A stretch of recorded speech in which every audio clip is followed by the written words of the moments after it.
को सजाने की इजाजत दे दो, हम मुझे पास बुलाने की इजाजत दे दो। हेलो माय डियर स्टूडेंट, मैं सी अपने यूट्यूब चैनल में आप सभी का हार्दिक स्वागत करता हूं। तो आज हम लोग पढ़ेंगे model set 3 section C class 11 का सेकेंड टर्म का एग्ज़ाम का। हम सेक्शन ए और बी इससे पिछले वीडियो में बता दिए हैं, देख लोगे। देखो सेक्शन सी स्टार्ट होता है क्वेश्चन नंबर 15 से। अच्छा ये 16 लिखा गया है, 15 नंबर है क्वेश्चन 15। क्या लिखा है? हाउ मेनी वर्ड्स विथ और without meaning can be form all the letters of the word equation at a time so that the vowel and consonant occur together.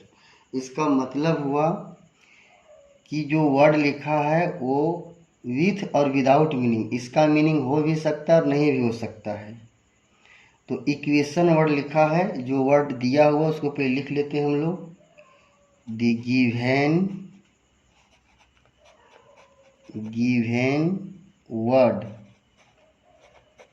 Word is क्या है? Equation.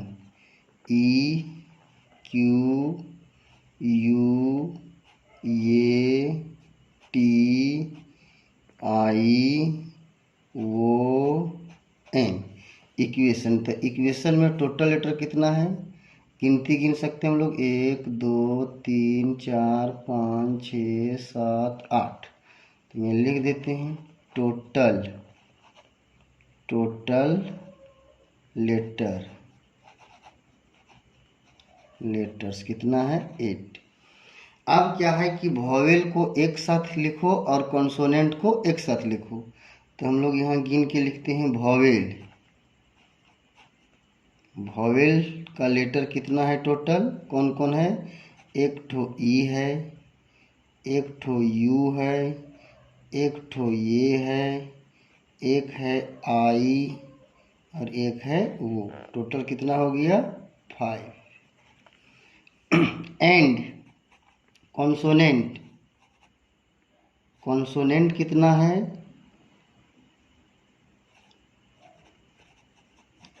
Consonant बच गया एक ठो Q T और N. यहाँ question में कहा गया है अकॉर्डिंग टू क्वेश्चन, इसे लिखते हैं ये टी क्यू। इसका मतलब अकॉर्डिंग टू क्वेश्चन, प्रश्न के अनुसार। इसमें कहा गया है कि वॉवेल को एक साथ लिख दो और कॉन्सोनेंट को एक साथ लिख दो। तो एक साथ कर देते हैं सबको। ई यू ये आई ओ एक साथ लिख दिए और एक बॉक्स में रख दिए इसको, मतलब इसको काउंट एक करेंगे। पहले हम कॉन्सोनेंट भी लिख सकते हैं या पहले वॉवेल भी लिख सकते हैं, इससे कोई प्रॉब्लम नहीं है। अब लिख देते हैं क्यू टी एन। तो कॉन्सोनेंट को रखें और एक साथ नहीं, वॉवेल को रखें, कॉन्सोनेंट को रखें। तो इसको पूरे को एक गिनती करेंगे और ये पूरे को 2 गिनेंगे। अच्छा, अब एक साथ अगर दिए ऐसे बॉक्स बना करके नहीं लिखते हैं तो इधर देखो, इसको ऐसे लिख सकते हैं हम लोग। ई क्यू ये आई ओ ई क्यू ये आई ओ क्यू टी एन। अब देखो इसका ये जरूरी नहीं कि कुछ मीनिंग निकले, मीनिंगलेस भी हो सकता है। वही लिखा था क्वेश्चन में कि विथ और विदाउट मीनिंग हो भी सकता है, नहीं हो सकता है। तो ऐसे भी लिख सकते हैं हम लोग इसको बॉक्स में। पहले क्यू टी एन, उसके बाद ई यू ये आई वो, ऐसे भी लिख सकते हैं। ये टोटल कितना हुआ? इसको एक गिन दो टोटल और इसको 2। तो 1 2, तो यहाँ लिख सकते हैं फैक्टोरियल 2। अब जितना लेटर है वॉवेल में उससे मल्टीप्लाई कर देंगे। तो वॉवेल में 5 लेटर है तो फैक्टोरियल 5 मल्टीप्लाई। कॉन्सोनेंट में कितना लेटर है? 1 2 3, तो इसको 3 मल्टीप्लाई कर देते हैं। ये नियम पहले कॉन्सेप्ट में बताए हैं। अब इसी को सॉल्व कर देते हैं हम लोग। 2 into 1 into 5 into 4 into 3 into 2 into 1 और फिर 3 को लिखेंगे हम लोग इंटू 3 इंटू 2 इंटू 1 और सबको मल्टीप्लाई कर देंगे। मल्टीप्लाई कर देंगे तो आएगा 1440 और ये हो जाएगा फाइनल आंसर। अगला क्वेश्चन देखो। अब देखो क्वेश्चन नंबर 16 में क्या लिखा हुआ है। If pth qth rth term of a gp are a b c respectively, prove that a raised to the power q minus r into b raised to the power r minus p into c raised to the power p minus q equal to 1। चलो पहले इसको हम concept समझा लेते हैं, उसके बाद इसका सॉल्यूशन समझाते हैं। देखोगे यहाँ कि हम लोग का 3 टर्म जीपी में रहता है। जीपी में ऐसे टर्म चलता है ये आर एक्स वार या फिर ये आर क्यू भी लिख सकते हैं डॉट डॉट डॉट। ये टर्म किस में है जीपी, जिसमें से ये बराबर क्या होता है फर्स्ट टर्म और आर बराबर क्या होता है कॉमन रेशियो। ये होता है इसका nth टर्म निकालने का फॉर्मूला होता है। nth टर्म निकालने का फॉर्मूला होता है। nth टर्म को सूचित करते हैं हम लोग ये n से मान लो। तो nth टर्म निकालने का फॉर्मूला होता है, क्या होता है ये n इक्वल टू ये r raise to the power n-1। ये किसका होता है nth टर्म निकालने का फार्मूला, ये r n-1। थोड़ा सा यहाँ कॉन्सेप्ट पर जोर डालोगे, सभी कोई विद्यार्थी समझने का प्रयास करोगे। देखो ये क्या है, ये है फर्स्ट टर्म और r क्या है कॉमन रेशियो। तो ये और r, तो इसका nth टर्म क्या निकला है ये r हो गया है मल्टीप्लाई, दोनों का मल्टीप्लाई, फर्स्ट टर्म और कॉमन रेशियो का मल्टीप्लाई। और जितना टर्म रहता है nth टर्म है तो n-1। अब हो सकता है कि nth टर्म की जगह पर कोई दूसरा टर्म लिखा हो pth qth rth। सपोज करो कि nth लिखा है वहाँ लिखा है pth, तो क्या हो जाएगा ये r और p-1 हो जाएगा। सपोज करो इसके जगह पर हम qth ले लेते हैं तो क्या हो जाएगा ये r सब में रहेगा। ये क्या है फर्स्ट टर्म है, r क्या है कॉमन रेशियो है और n की जगह पर कभी p है कभी q है, तो यहाँ हो जाएगा तेरा q-1। जैसे rth है तो फिर ये r रहेगा और क्या हो जाएगा r-1। इस प्रकार से हम लोग nth टर्म को लिख सकते हैं। चलो अब इसका सॉल्यूशन देखो, क्वेश्चन का सॉल्यूशन देखो। इतना रफ में हम समझा देंगे क्या होता है नहीं होता है इसमें। हाँ तो अब देखो इसका सॉल्यूशन क्या है। 16 को जो भी फार्मूला समझाएं nth टर्म का, तो यहाँ क्वेश्चन में लिखा है pth टर्म इक्वल टू ये दिया हुआ है और qth टर्म दिया हुआ है b और एक और दिया हुआ है कॉमा देते हैं rth टर्म ये दिया हुआ है c। तो ये सब किस में लिखा है क्वेश्चन हम पढ़ के भी बताएं कि ये सीरीज किस में है जीपी में। तो जीपी का nth टर्म अभी क्या समझाएं वहाँ कि उसका nth टर्म जीपी का क्या होता है ये होता है nth टर्म ये r n-1। ये किसका है टर्म जीपी का है। ये क्या है फर्स्ट टर्म, r क्या है कॉमन रेशियो।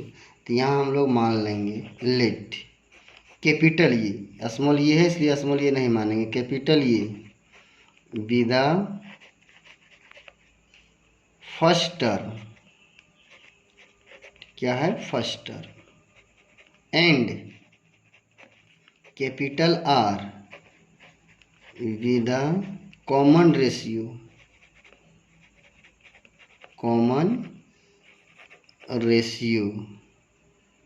इन जीपी में है। तो स्मॉल ए और स्मॉल r की जगह पर मान लिए कैपिटल ये कैपिटल R, तो हम लोग को nth टर्म की जगह पर है क्या चीज, pth टर्म, qth टर्म और rth टर्म। तो हम लोग यहाँ इसे लिख सकते हैं since pth term equal to कितना है ये। तो pth टर्म क्या हो जाएगा, हम लोग का है फर्स्ट टर्म ये और कॉमन रेशियो है r, तो यहाँ हो जाएगा देयरफॉर ये r और n की जगह पर क्या है p, तो यहाँ लिख देंगे p माइनस 1, ये ठीक से लिखते हैं बराबर ये इक्वेशन फर्स्ट। और फिर से है qth term equal to b, तो यहाँ फिर हो जाएगा फर्स्ट टर्म ये और कॉमन रेशियो r कैपिटल में, तो ये हो जाएगा क्या कि q माइनस 1 बराबर b इक्वेशन 2।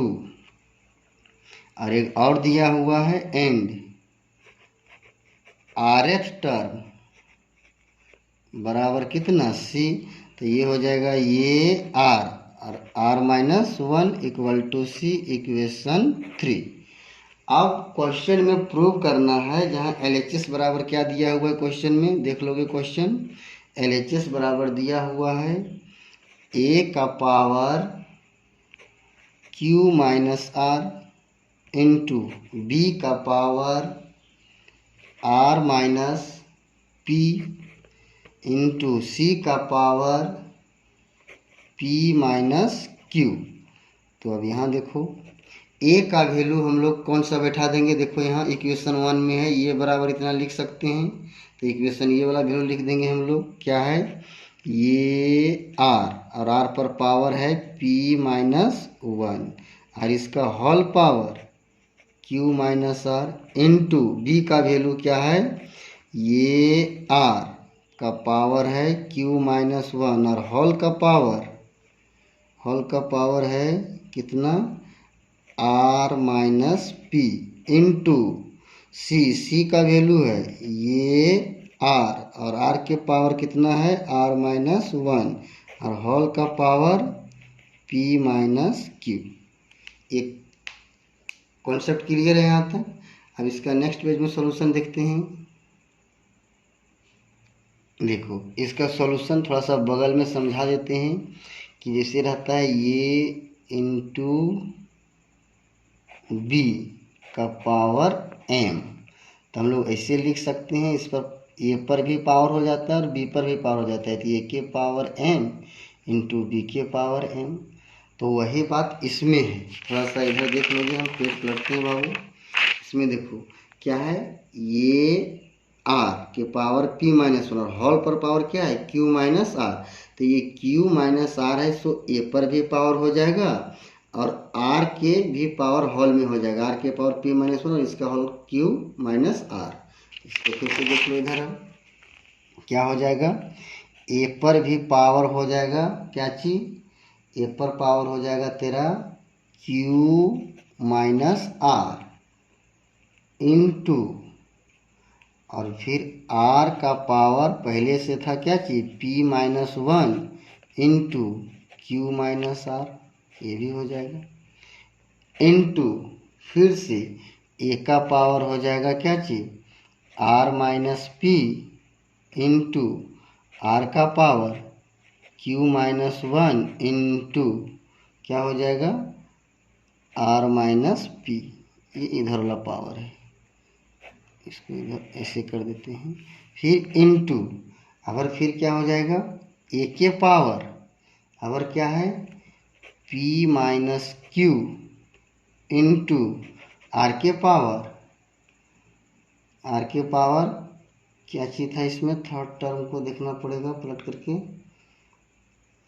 इसको, हाँ थर्ड टर्म हो जाएगा r माइनस 1, तो इसका पावर फिर p माइनस q हो जाएगा। अब देखो गौर से सबको a के पावर, तो हम लोग एक कॉन्सेप्ट जानते हैं, हम लोग इधर बगल में फिर से रफ समझा दे रहे हैं कि a के पावर m इंटू a के पावर n, तो गुना पावर क्या हो जाता है m प्लस n हो जाता है। तो उसी प्रकार से ये बेस में है, तो गुना पावर सब क्या हो जाएगा जुड़ जाएगा, तो ए के पावर क्या हो जाएगा, क्यू माइनस आर प्लस ए के पावर यहाँ क्या है, आर माइनस पी प्लस यहाँ क्या है, पी माइनस क्यू।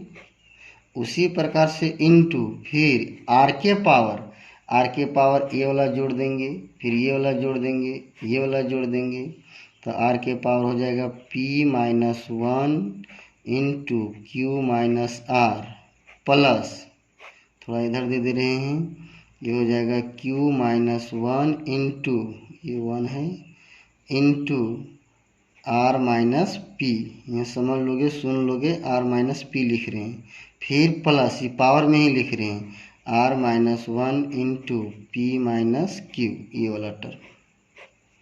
चलो अब देखो यहाँ से ये प्लस में, ये माइनस में, ये पी प्लस में, क्यू माइनस में, आर प्लस में, माइनस में, क्या बचा, ए के पावर 0। इसी प्रकार से इसको मल्टीप्लाई करोगे और सबका कैलकुलेट करोगे तो ये भी कट करके आ जाएगा आर के पावर 0, और किसी पर पावर 0 उसका वैल्यू 1 बराबर 1 इक्वल टू क्या चाहिए, आर एच एस। ये प्रूव हो गया, प्रूव्ड। ये क्वेश्चन फाइनल हो गया। अब देखेंगे क्वेश्चन नंबर 17।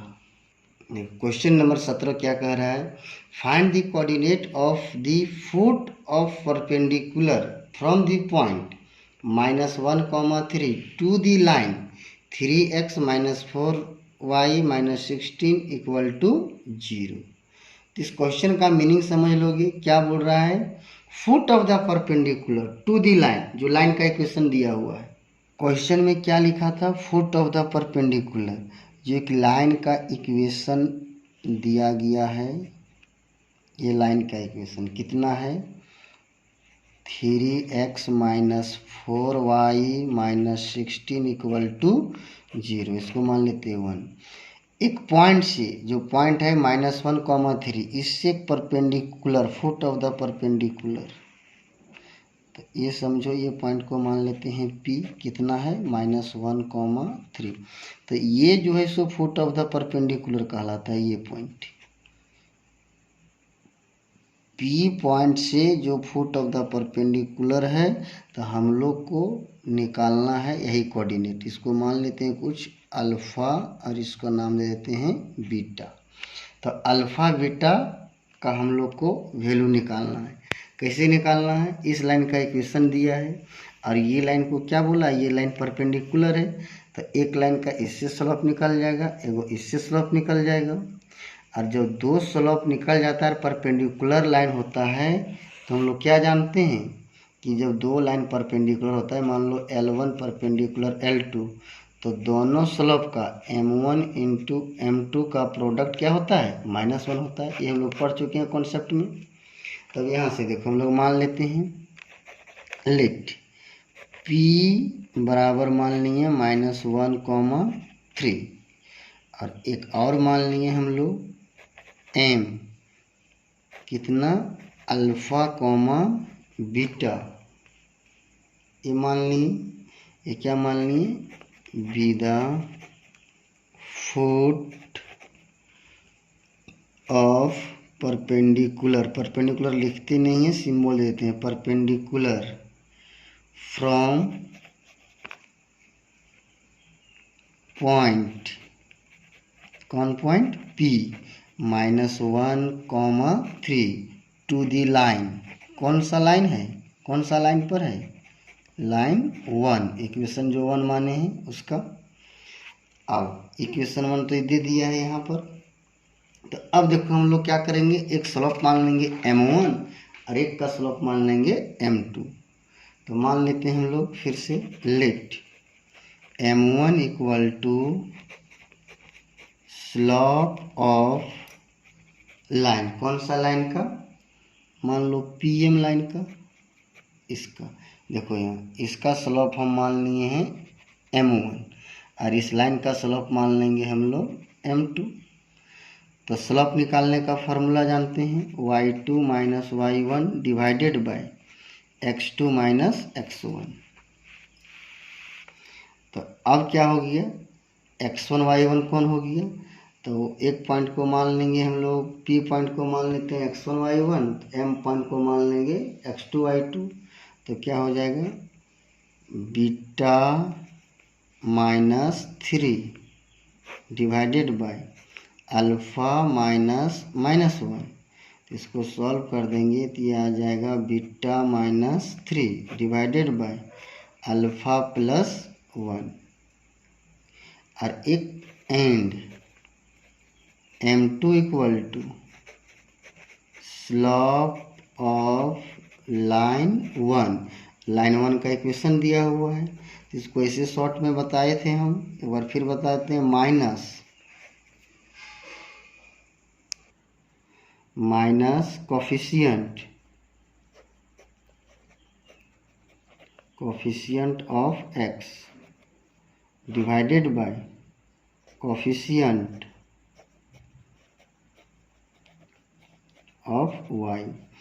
तो माइनस का माइनस रहेगा, कोफिशिएंट ऑफ x, देखो कोफिशिएंट कितना है x का कोफिशिएंट है 3, तो यहाँ लिख देंगे x का कोफिशिएंट 3 और y का कोफिशिएंट है -4, तो माइनस माइनस कट गया, क्या बचा 3/4।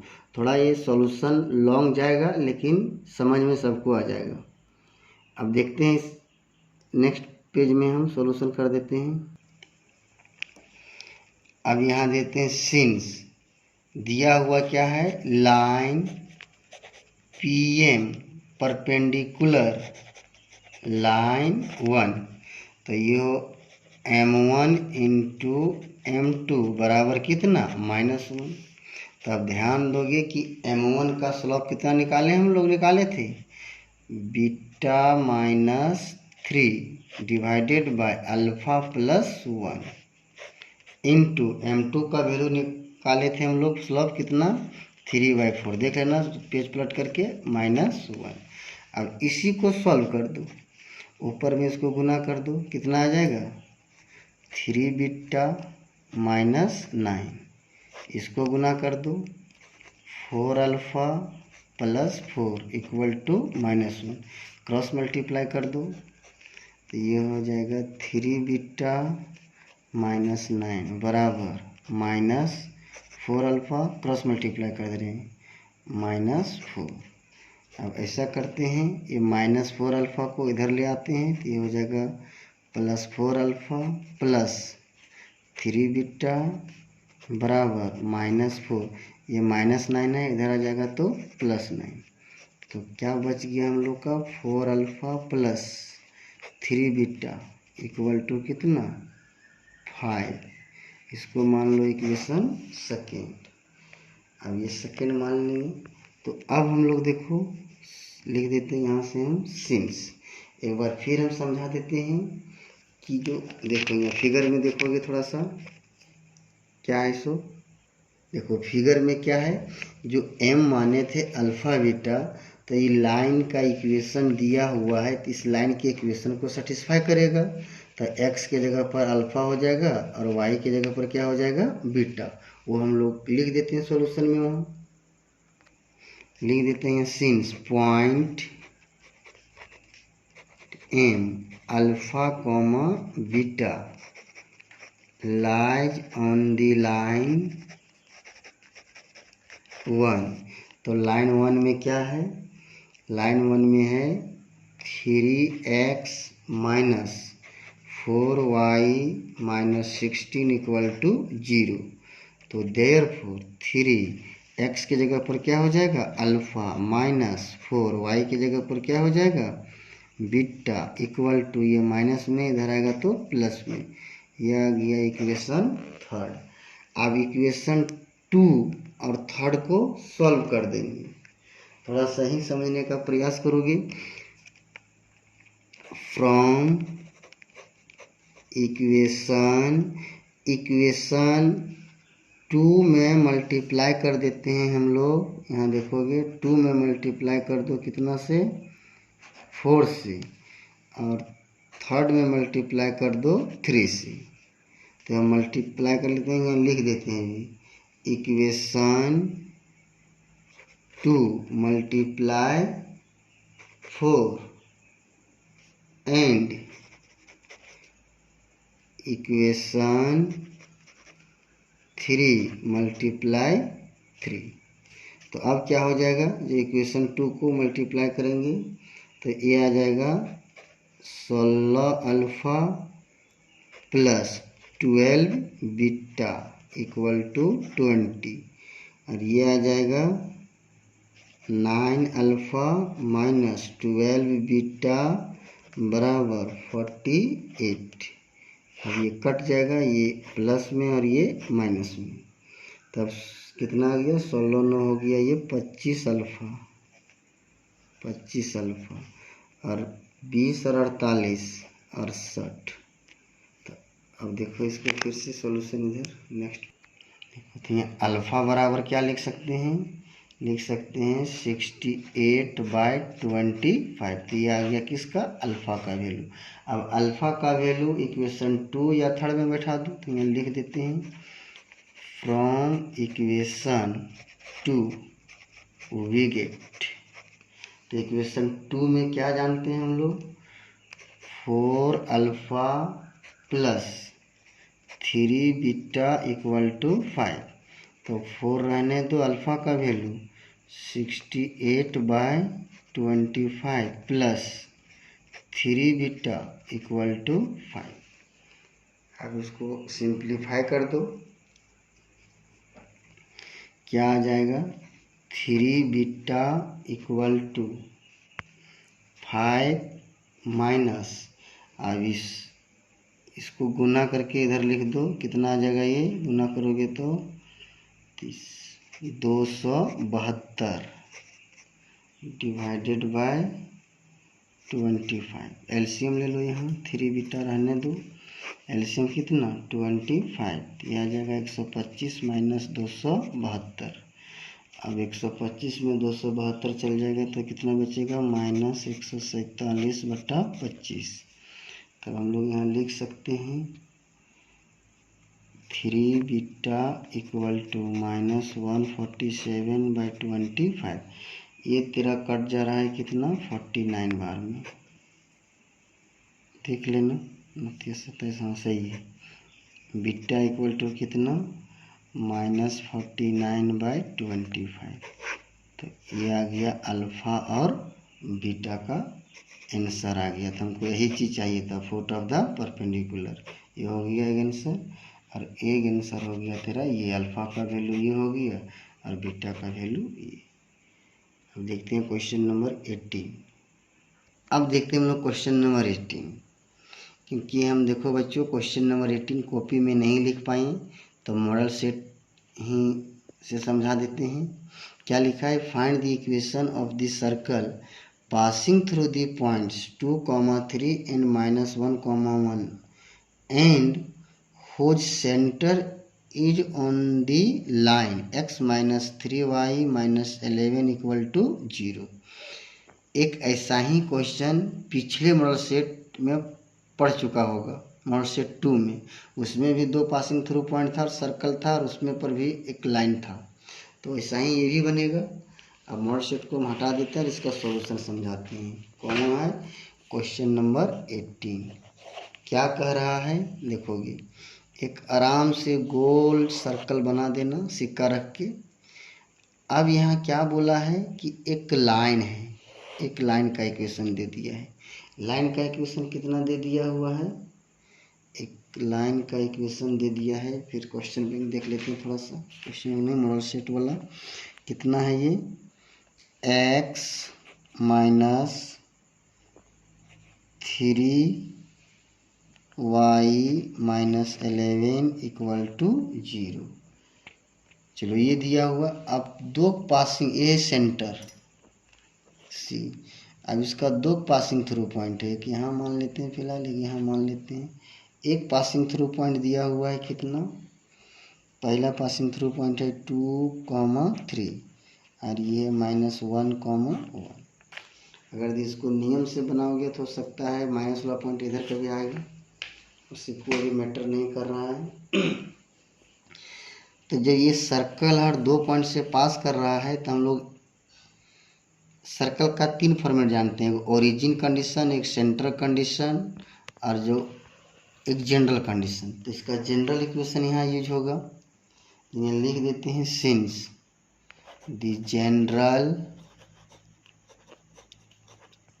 जनरल इक्वेशन ऑफ ये सर्कल इज, क्या होता है, एक्स एक्स वायर प्लस वाई एक्स वायर plus 2gx plus 2fy plus C equal to 0। इसको मान लेते हैं इक्वेशन पर। तो ये हम लोग पता कैसे करेंगे कि यही इक्वेशन लगेगा।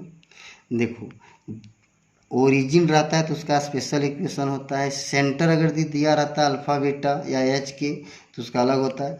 अब जैसे एक पॉइंट से अधिक पास कर रहा है तो अधिकांश में जनरल इक्वेशन ही लगाना, तो सॉल्यूशन इजी होगा, बनेगा सेंटर वाला से भी, लेकिन थोड़ा सा वो और लॉन्ग हो जाएगा। इक्वेशन हो गया।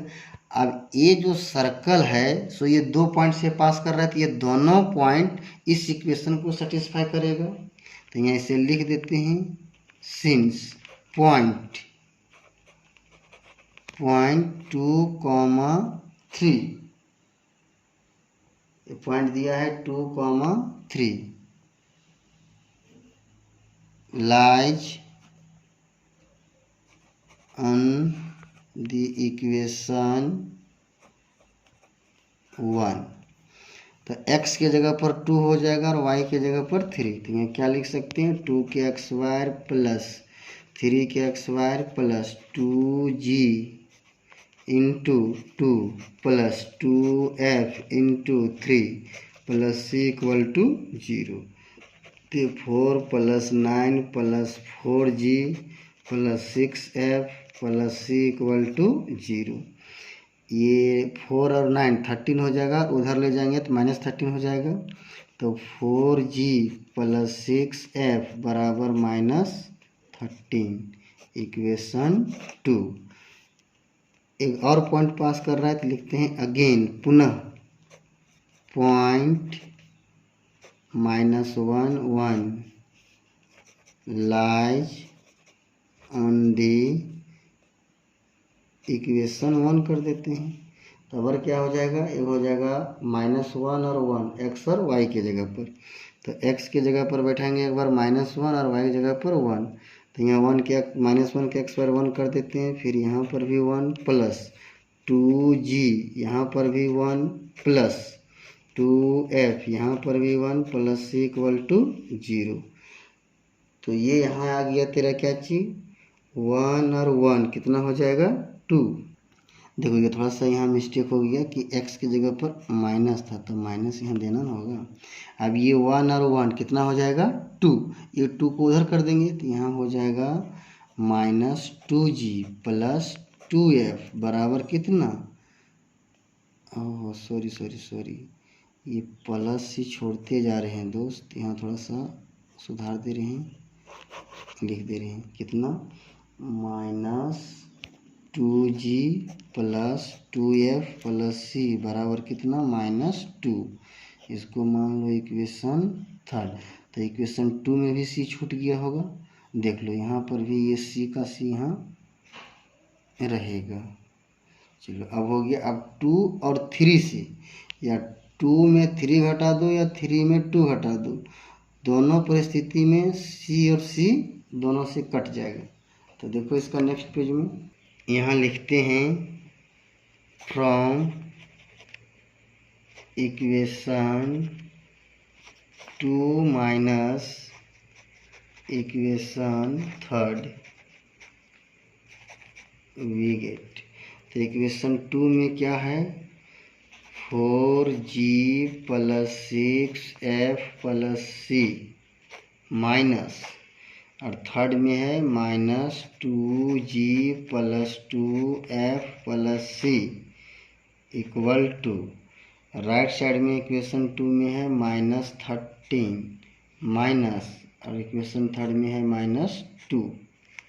अब यहाँ से ये c प्लस माइनस में हो जाएगा और ये प्लस वाला, तब बचा क्या, 4g प्लस 6f, ये minus minus plus 2g minus 2f equal to -13 plus 2। तो ये 4g और ये 2g कितना हो जाएगा 6g, और 6f में 2f चल जाएगा, क्या बचेगा 4f इक्वल टू -13 + 2 कितना होगा -11। इसको मान लो इक्वेशन नंबर 4 हो जाएगा ये।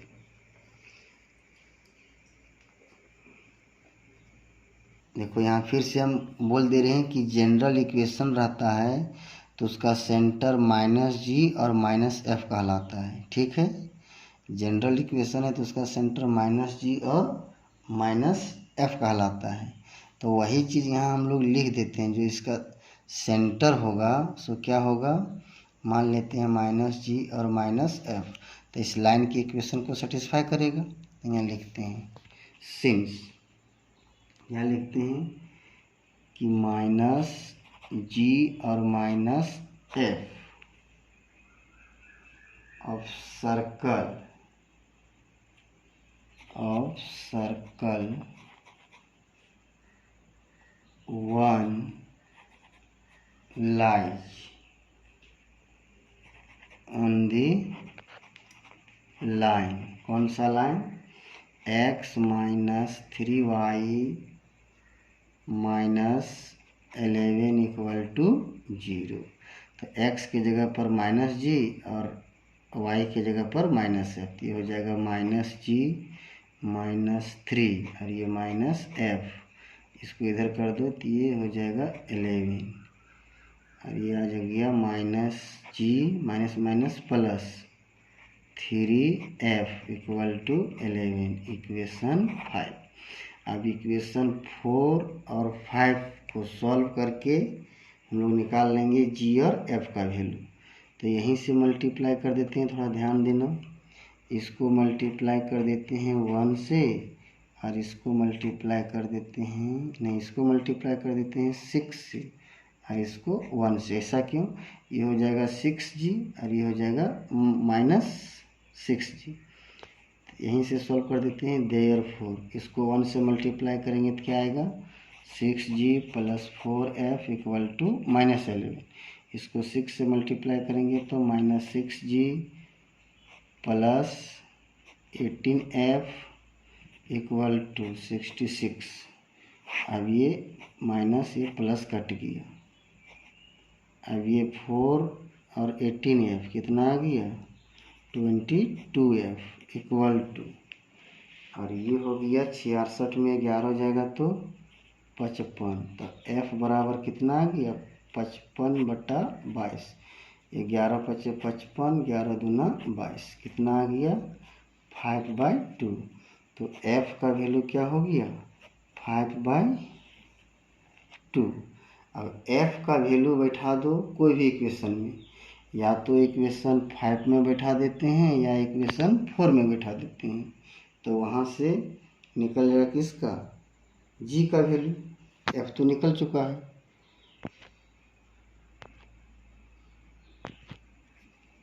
देखो क्वेश्चन नंबर ये है, अब लिख दो फ्रॉम इक्वेशन जो वैल्यू निकाले थे 4 वी गेट। तो इक्वेशन 4 में क्या है, इक्वेशन 4 में एक बार देख लेते हैं सबके दोस्त, 6g + 4f, 6g + 4f बराबर -11, और अभी अभी हम लोग वैल्यू निकाल लिए थे f बराबर कितना 5/2। तो यहाँ 6g रहने दो प्लस 4 × 5/2 इक्वल टू -11। तो 6g प्लस ये 2 बार में इसको कैंसिल भी कर दो 10 इक्वल टू -11। तो ये आ गया 6g इक्वल टू -11 - 10, तो ये आ जाएगा 20 21, 6g बराबर -21, तो g बराबर -21/6, ये कट गया 7 बार में और ये 2 बार में, तो g बराबर कितना आया -7/2। तो f और g का वैल्यू निकल गया। जब f और g का वैल्यू निकल गया तो अब बैठा देंगे हम लोग इक्वेशन अब यहाँ लिख देते हैं हम लोग फ्रॉम इक्वेशन 2। इक्वेशन 2 में क्या है, 4g + 6f + c = -13। अच्छा, थोड़ा सा पेन धोखा दे दिया दोस्त। तो अब तुम लोग देखो यहाँ से c बराबर कितना, -13। तो 4 का 4 रहने दो, g का वैल्यू -7/2 + 6, f का वैल्यू 5/2 आया था, प्लस c बराबर -13। ये 2 बार में कैंसिल हो गया, ये 3 बार में कैंसिल हो गया, तो क्या बच गया, -14 + 15 बार, और ये प्लस c बराबर -13। अब यहाँ थोड़ा सा देख लोगे, ये आ गया 1 + c बराबर -13। तो c बराबर -13 - 1, तो क्या आ गया, c बराबर -14। अब हम लोग का वैल्यू प्राप्त हो गया f का, g का और c का। किसका किसका वैल्यू, देयरफॉर लिख देते हैं। f का वैल्यू आ गया था 5/2, g का वैल्यू आ गया था -7/2, c का वैल्यू आ गया -14। अब ये आ गया, और यही जनरल इक्वेशन में हम लोग का वैल्यू निकालना था, तो लिख दो अब from equation 1 we get. Equation 1 में क्या है, x² + y² + 2gx + 2fy + c = 0। तो x² + y² + 2 और g का वैल्यू है -7/2x + 2f, f का वैल्यू है 5/2 y, और ये c का वैल्यू है -14 = 0। तो ये आ गया x² + y², ये 2 से 2, और ये -7x, ये 2 से 2 + 5y -14 = 0। ये आ गया सर्कल का इक्वेशन। एक लास्ट क्वेश्चन बचा हुआ है, उसको देख लो। देखो question number 19, if E and F are event such that PA का वैल्यू दिया है, PF का दिया है, और एंड का वैल्यू दिया है, ये 5 का वैल्यू पूछा है। तो हम लोग जो जो दिया है उसको लिख लेते हैं थोड़ा सा ही, क्या क्या दे दिया है। सिंस ये दे दिया हुआ है प्रोबेबिलिटी ऑफ E = कितना दिया हुआ है, 1/4, कॉमा प्रोबेबिलिटी ऑफ F कितना दिया हुआ है, 1/2, and probability E and F = 1/8। तो ये हम लोग जानते हैं कि E एंड का मतलब इंटरसेक्शन, लगा देंगे, ये 1/8 कहलाएगा। हम लोग को फर्स्ट में क्या निकालना है, प्रोबेबिलिटी नॉट E मतलब क्या होता है, probability E dash. Probability E dash का फार्मूला होता है 1 - प्रोबेबिलिटी E। तो 1 - P का वैल्यू है कितना, 1/4। तो इसको एलसीएम ले लो बाबू, 4 - 1 बराबर कितना, 3/4। और दूसरा क्या पूछा है, दूसरा पूछा है प्रोबेबिलिटी नॉट F। तो फिर वही प्रोबेबिलिटी F डैश, इसको हो जाएगा 1 - PF, 1 - PF का वैल्यू 1/2, तो बचेगा कितना, 1/2 इसका आंसर। थर्ड में क्या पूछा है, प्रोबेबिलिटी E और F। और का मतलब क्या होता है, सबको मालूम होना चाहिए, और का मतलब जिसको नहीं मालूम है सुन लो, यूनियन होता है F। तो प्रोबेबिलिटी E यूनियन F का फार्मूला होता है PE + PF - PE intersection F। तो प्रोबेबिलिटी E का वैल्यू कितना है, 1/4 + 1/2 माइनस इंटरसेक्शन का वैल्यू क्या दिया हुआ है, 1/8। तो इस सब का एलसीएम ले लो, कितना आ जाएगा, 8 आ जाएगा।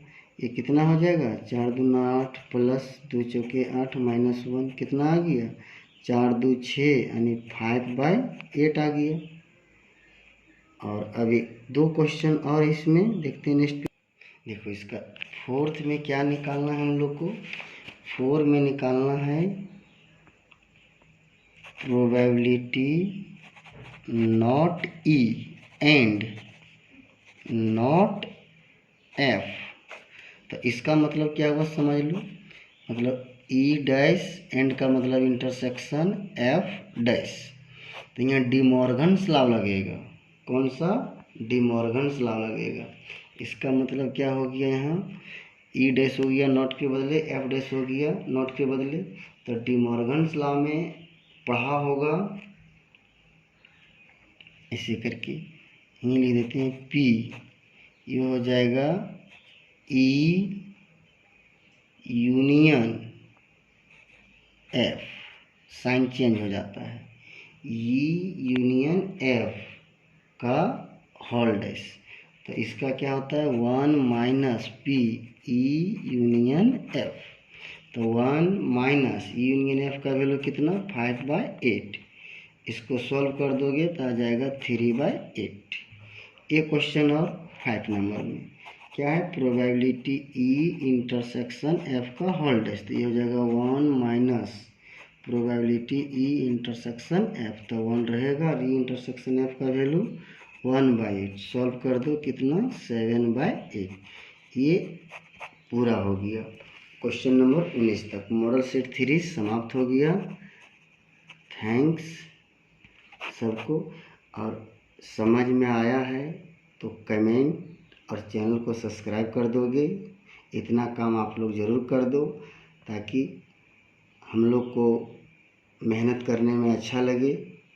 जब लाइक करते हो, चैनल को सब्सक्राइब करते हो, तो आप लोग ये काम करना नहीं भूलें।